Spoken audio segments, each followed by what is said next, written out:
yan ay bibigyan pa rin siya natin ng tinatawag natin gain understanding bakit somehow ang isang tao ay nagkakaroon siya ng tinatawag natin troublesome sa kanyang buhay na hindi maiwasan. At sa pamamagitan ng banal na kasulatan, and of course, the example of that, Mary and Martha, ay makakakita tayo ng isang understanding sa tinatawag natin anxiety, and of course, titignan natin yung konteksto nito, and of course, titignan din natin yung tinatawag natin pagsagot ng ating Panginoon pag nagkakaroon tayo ng tinatawag natin anxiety.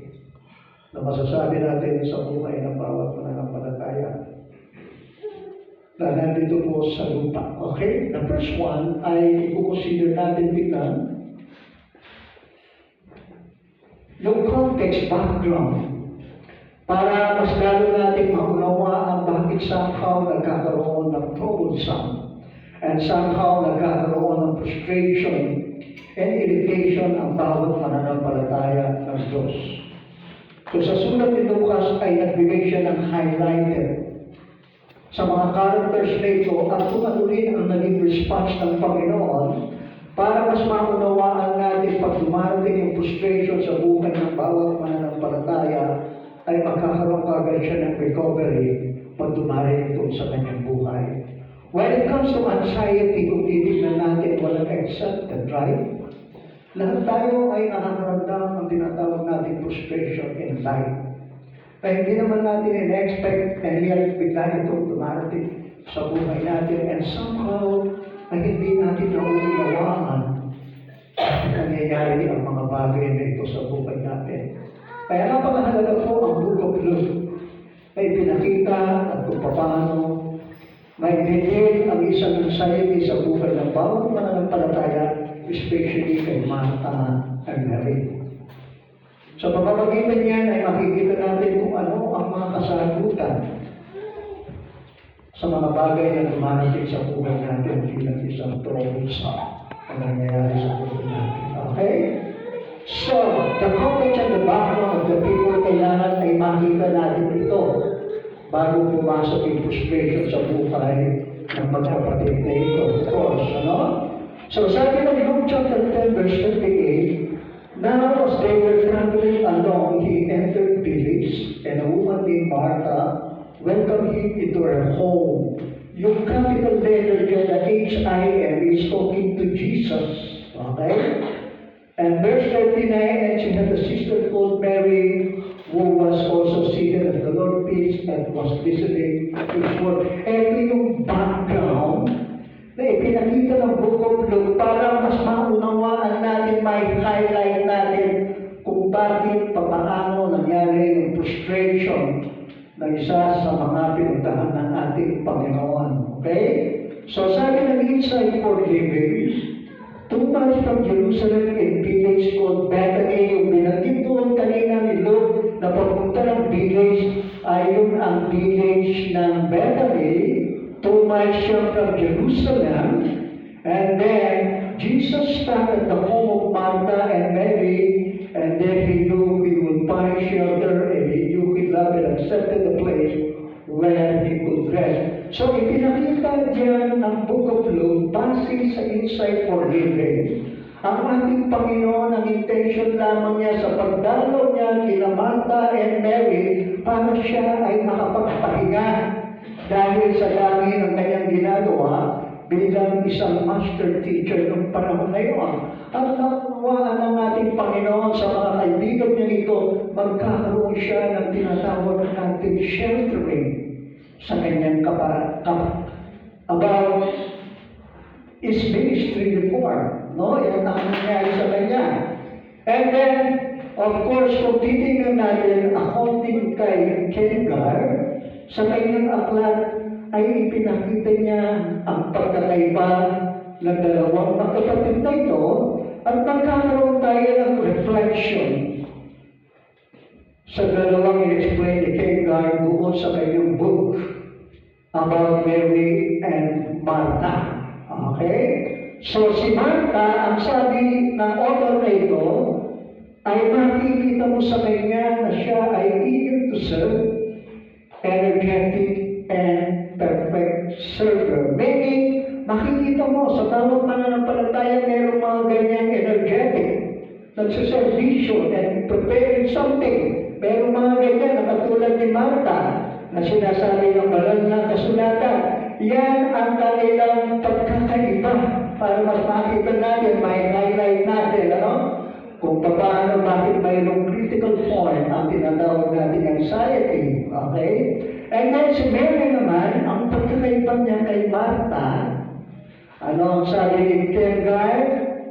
Sometimes she goes with her sister to the market, pero doon sa scripture, di naman niya pinakita na namalengke sila, no? Pero by always doon sa background, there is possibility kung titignan natin, kaya nakapag-prepare yan. And of course, asahan mo, meron sila pinuntahan doon sa market and they prepare something for Jesus. So si Mary, sabi po ni Ken Guy, ay tumutulong siya sa somehow sa kanyang kapatid. And somehow, hindi naman. Yun ang ugali ni Mary. At yung ugali naman ni Martha, makikita mo masyado siyang energetic. Very eager siya sa lahat ng preparation na gusto niyang mangyari na ihahanda sa ating Panginoon.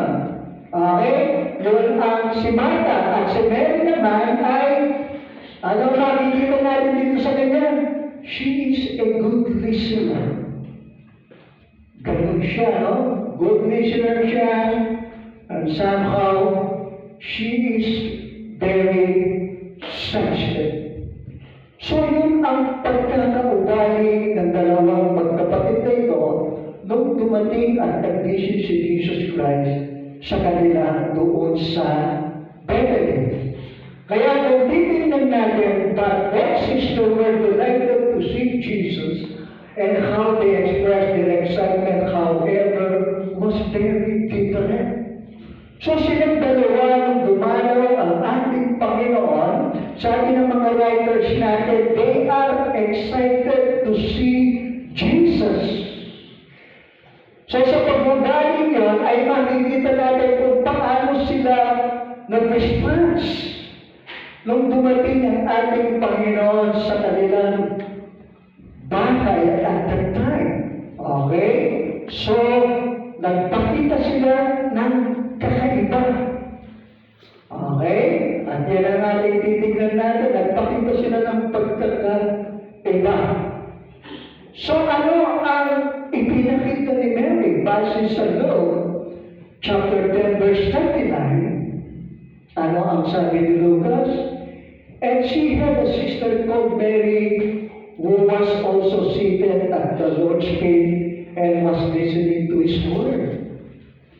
So kung mapapansin mo, according kay Ken Guy, ang pag-uugali ni Mary when it comes to God's word, when it comes talking to Jesus, ito yung ginagawa niya. Nagiging sensitive siya at nakikinig siya tungkol sa salita ng ating Panginoon.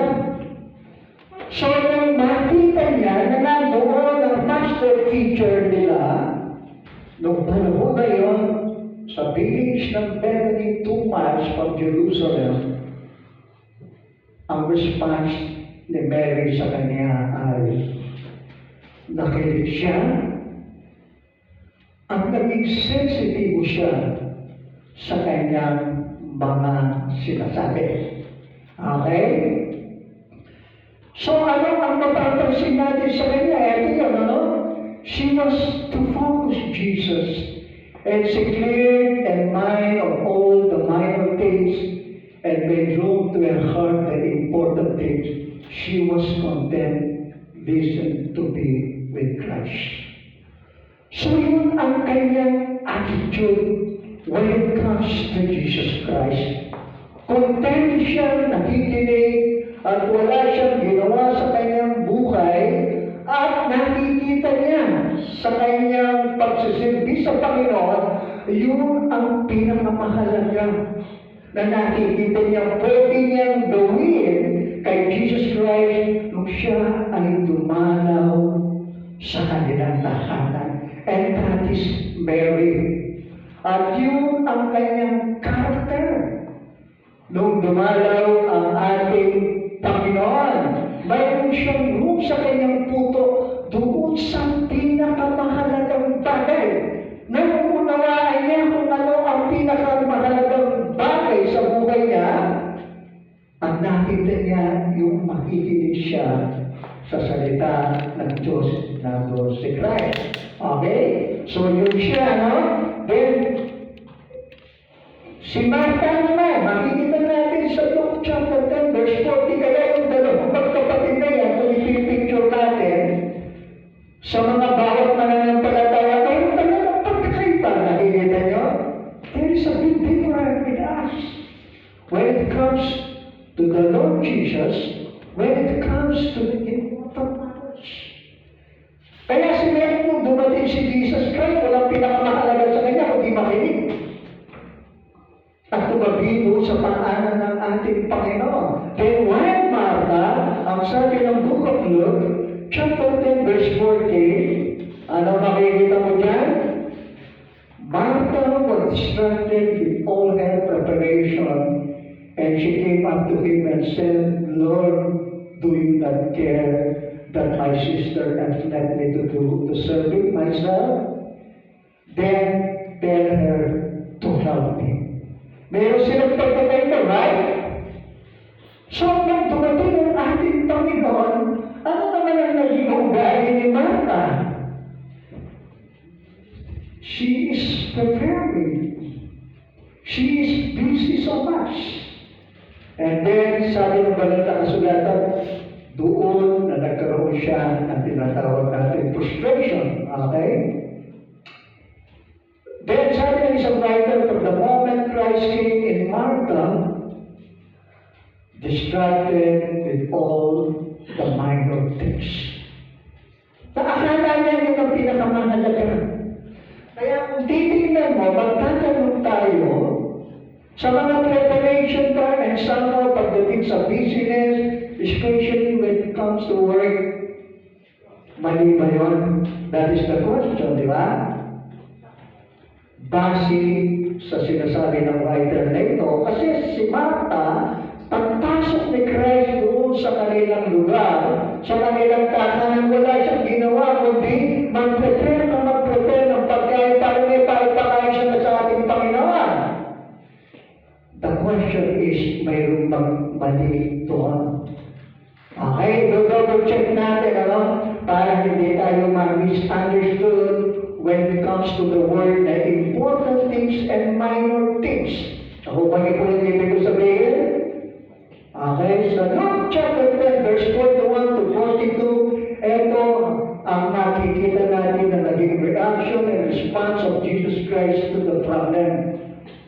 Nung makita niya ang dalawang ito, nagpakita sila ng kakaibang pag-uugali. Mismo si Christ nakita niya ito at na-encounter niya sa dalawang magkapatid.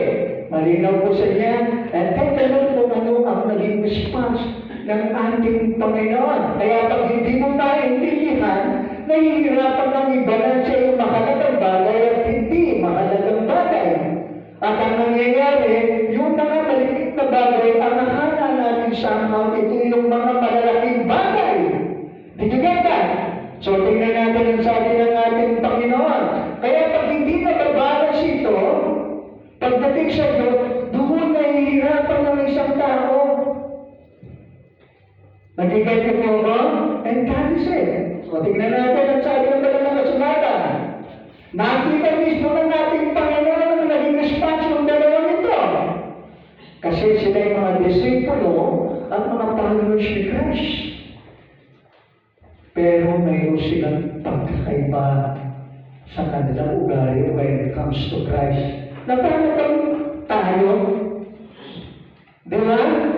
Kung i-wish mo, yung mga minor things, ang tingin natin, yun ang mahalagang bagay. Is that correct? Kaya pagdating sa malalaking bagay, important things, akala mo minor things. So, mismo si Christ ay nagpakita siya at nag-respond siya kung ano ang magiging reaction reaction para maunawaan ng dalawang magkapatid na ito ang kanilang ginagawa. Very clear po sa inyo? Take a look at that. Ang sabi ng ating Panginoon, but the Lord answered and said to her, kay Martha, sumagot kaagad siya. Ano ang sabi ng banal na kasulatan? Martha, you are worried and distracted by many things. So nagtataka na ngayon, bakit sinabi ni Jesus Christ na kung titingnan mo, naghahanda siya ng pagkain, is that correct? She is busy preparing food for the Master.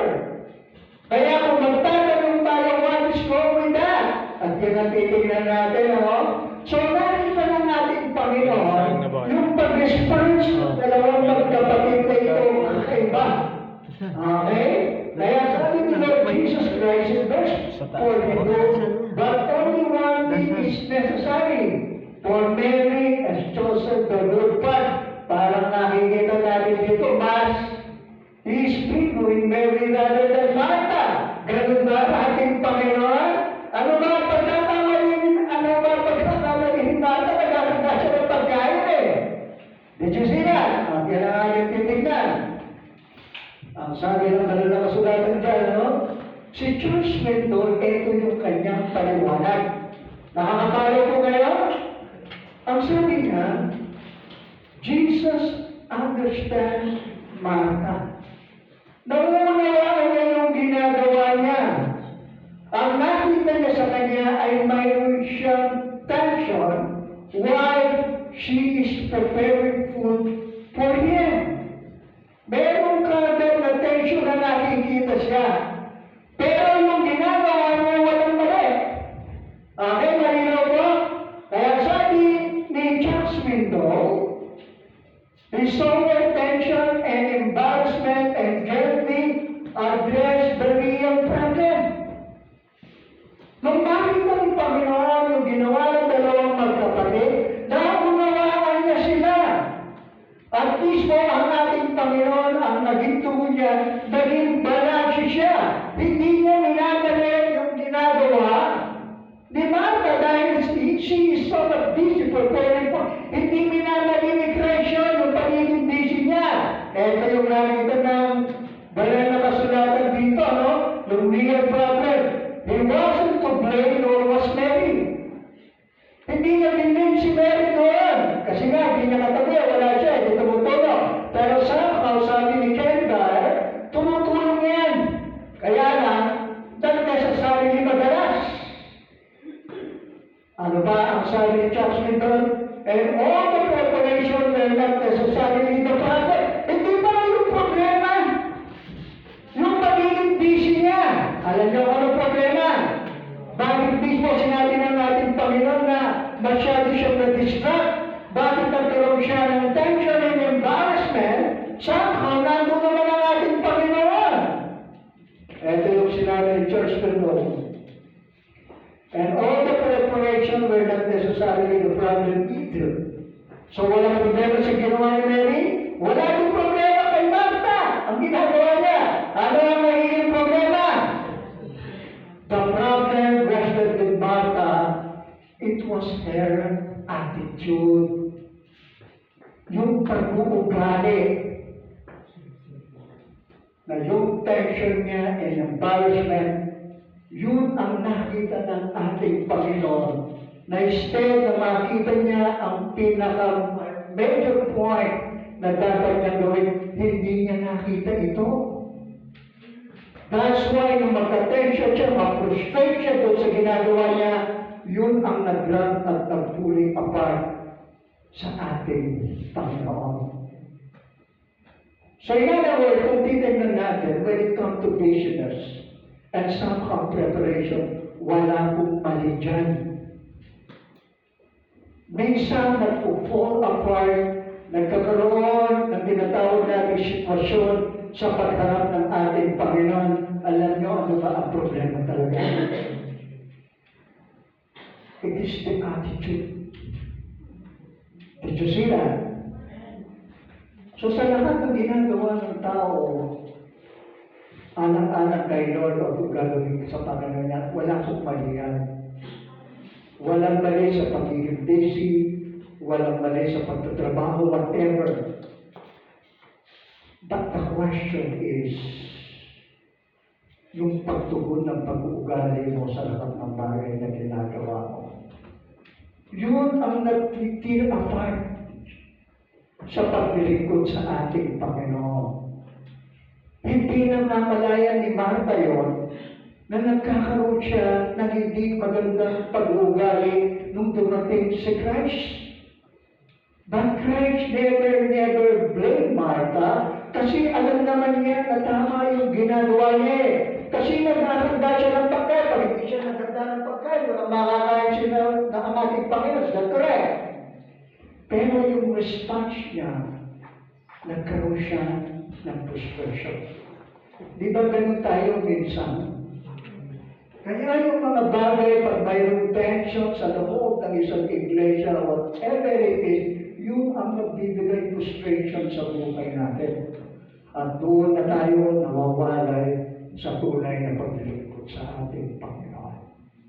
It's because of the attitude. Ang attitude ni Mary, nung makita niya si Christ, ay ginawa lamang niya ang naranasan. Did you imagine that pagdating sa frustration and irritation? Di ba pag napapagod kayo, whatever it is, hindi mo na namamalayan, napapalayo ka na sa ating Panginoon. Is that correct?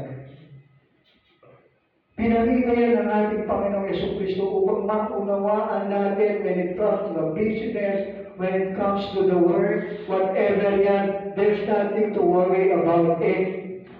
But somehow nagiging problema yan because of our responses para sa Kanya.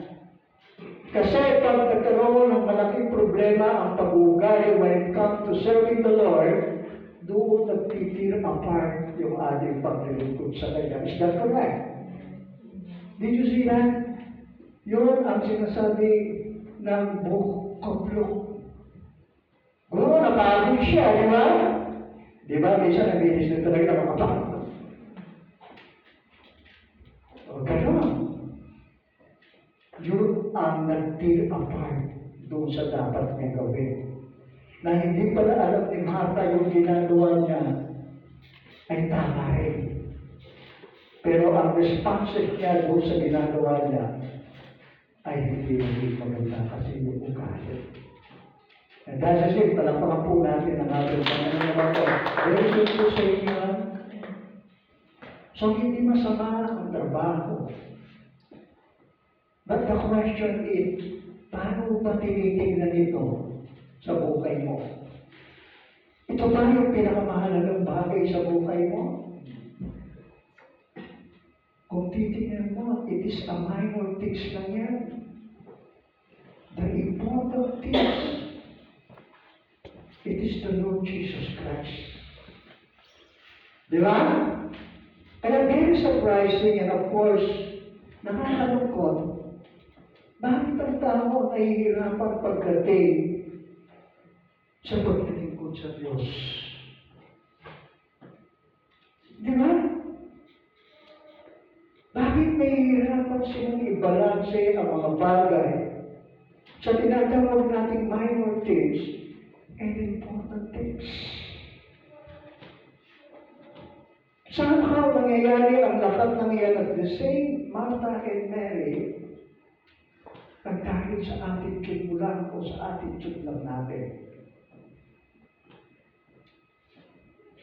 At pag maganda yung nagiging response at attitude, asahan mo, mauunawaan mo ang tunay na pinakamahalaga sa lahat ng tao at yan ang ating Panginoong Jesucristo. Kaya ang challenge natin, frustration, irritation, worry, masyadong nag-aalala, that is worry, ano? O masyadong nababalisa in everything. Worry, wrath, Martha, the important matters. Alam niyo, ano ang pinaka-important matter, pinakamahalaga? is the Lord Jesus Christ no other than. Siya yung pinakamahalaga sa lahat. Fellowship with Christ. She forget to post. Jesus was right there. The Son of God was sitting in their living room. Di ba? Nandoon na pala yung pinakamahalaga. Bakit ka pa mapupustrate? Bakit nagkakaroon ng tension? That's why doon nangyari ang mga bagay na hindi na niya naiintindihan na nandun pala ang ating Panginoon Jesucristo. Palapaka po natin ang ating Diyos mga Panginoon.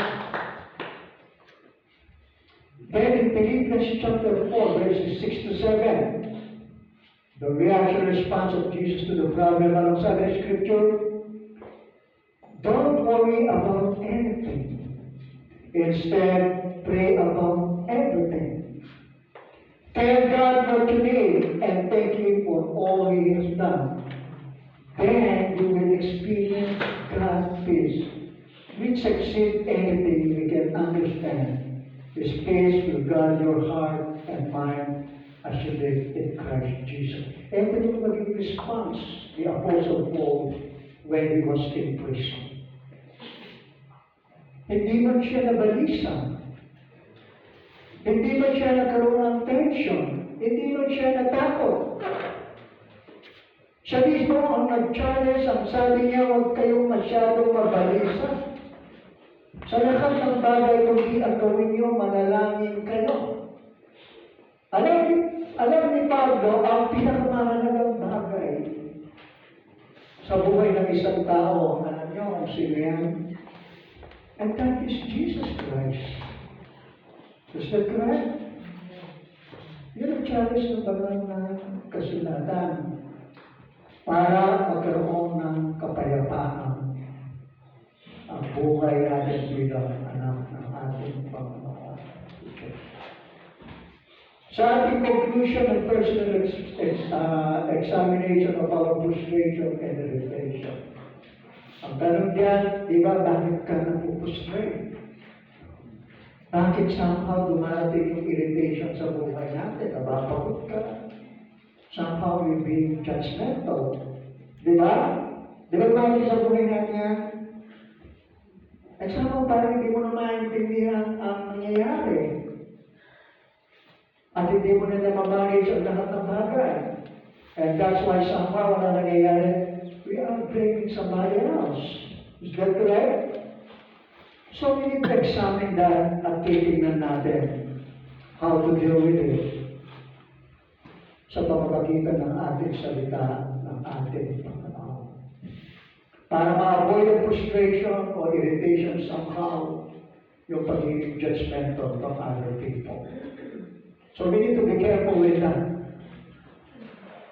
Kaya sabi ng mga kan, nakita ko na somehow pag mayroong irritation and frustration, the problem is not the people around us. The problem is their attitude. In one way, bakit ganoon? Ito po ang isa sa mga dapat natin tignan. We worry when we subtract God's presence from our crisis or prayer from our day. Subtracting make us worry. Kaya nagkakaroon ng frustration, hindi nila nakikita ang tama na pag-respond sa mga bagay na gusto mangyari ng ating Panginoon. Is that correct? Ang ginagawa nila ay sinasubtract nila yung presensya ng ating Panginoon doon sa kanilang ginagawa. Hindi nila nilalaman ang pinakamahalaga sa lahat na sinasabi ng Biblia sa buhay ng isang tao ang ano yun? Maglingkod sa Diyos. At sumunod sa Diyos. Subtracting God's presence sa buhay natin. Alam niyo yung pagsamba ng pagkakalaga niya. Kung may pagkakataon na, prayer meeting ng pagkakalaga niya. Para maaboy mo ang frustration and irritation sa buhay mo. Is that correct? So kaya nagkakaroon ng frustration and irritation ng pag-aalala. Masyadong nababalisan yung tao. Kasi akala niya wala namang mangyayari siguro sa kanya. Did you imagine that? Somehow we are subtracting that. Ang hindi pala natin alam na yung pinakamahalaga dito na pwede natin i-add sa buhay natin. And what's that? Is the presence of the Lord. Yun lamang yan. Malinaw po sa inyo? Then another one, we worry when divide life into secular and sacred. Are you agree with that? Yung secular, yung sistema ng mundo. Akala mo, okay lang yan eh. Kasi nga, maraming gumagawa. Is that correct? And about yung sacredness, yung pagiging makadiyos. Pag nagsaseparate ang dalawang ito, anong nangyayari sa tao? Napuprostrate siya. Nag-i-irritate siya. Hindi na niya naiintindihan kung ano ang gusto mangyari ng Diyos sa buhay niya. Is that correct? Kaya yung mga pinakamahalagang sinasabi ng Biblia, ay hindi na niya nakikita yan. So, hindi masama ang nasa pakihulubelo, pero huwag natin kalimutan na tayo'y mga anak ng Diyos. Is that correct? And that is it. We worry somehow because we divide life into secular and sacred. Halimbawa, pagsamba, pag-attend sa prayer meeting, pag hindi ginawa yan, and you are so much prepared the other thing, aside from that, may problema yun. Naniniwala kayo doon, may problema po yun. Kailangan huwag pag-iwalayin ito. Tulad na, when we divide our day into, this is the Lord's part, and this is my own business. Malinaw po sa inyo yung ibig sabihin yan? Ay, total, ginawa ko na rin yan. Eh, buhay ko to. Is that correct? That somehow, kaya nagkakaroon ng isang situation of frustration, ng pagkabali sa tao. Kasi yun ang nasa thinking niya. Kaya somehow, dividing make us forget. Nakakalimutan na natin yung tama. At ano nangyayari? Na-stand na. Instead na makita yung katotohanan sa buhay natin bilang sa mananampalataya na nangyayari. People who see us, they are frustrated. Di ba? And that's it. Bakit nagkakaroon ng kabalisahan sa isang tao bilang isang nananampalataya ng Diyos? So we need to manage that bago mo close. Sa sistema, pinapakita ng ating Panginoon sa buhay natin, especially the church. Alam niyo ba ano ang pinakamahalaga? It is the Lord Jesus Christ Himself. Wala na pong pinakamahalaga sa mundo ibabaw na ito, kundi ang maglingkod sa ating Panginoon. You know what? Napakahalaga yan. Nagkaroon ako ng isang idea. Nung napanood ko yung pagkakahiga ni Pedro Nono, namayan siya, magandang katawan mo yan. Then, nakahiga lamang kasi namatay, di ba? And then, yung isang kaibigan din natin, mas maganda sa akin, na nasa AA din tumawag. Pag-usap kami face-to-face, nakita ko rin matanda na siya. Then, naisip ko na ako rin ay mawawalan din ng lakas, sabi ko. At kukunin na rin ako ng Diyos later sa mundo ipapang dito. And that's it. Kaya habang malakas ka at mayroong kakayahan, at naghahanap ka ng isang makabuluhan sa buhay mo, ang lapitan mo, mismo ang ating Panginoon Jesucristo. May pagkakataon ka na mag-service sa Kanya, go ahead with that. Kung mayroon ka pagkakataon na manalangin sa prayer meeting natin dito, go ahead with that. Habang mayroon ka pang lakas at pinapakita sa atin. And later on, makikita nyo, ang lakas na yan ay mauubos din at magiging mahirap na sa atin ang lahat. So, tumayo po kayo lahat at tayo ay manalangin. Di siya ipapaliwanag ko rin yung alinlangan sa baka next week yung alinlangan. About the crossroad of doubt naman tayo. Let us pray.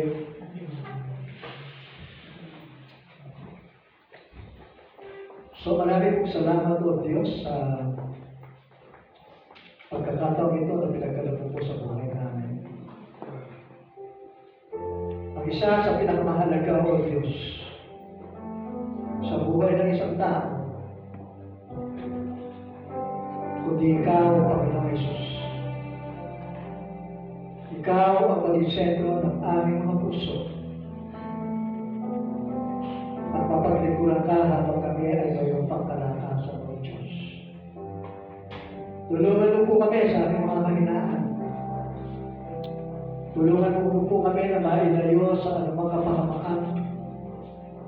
Sa bitag ng aming kaaway, Panginoong Diyos, ay ilayo mo kami sa lahat ng ito. Tulungan mo kami makita yung mga katotohanan sa pinakamahalagang bagay na dapat namin makita. At makikita namin ang pinakamahalagang bagay na yan. The important matters in our life is to see and to serve you only, our Master Teacher, Jesus.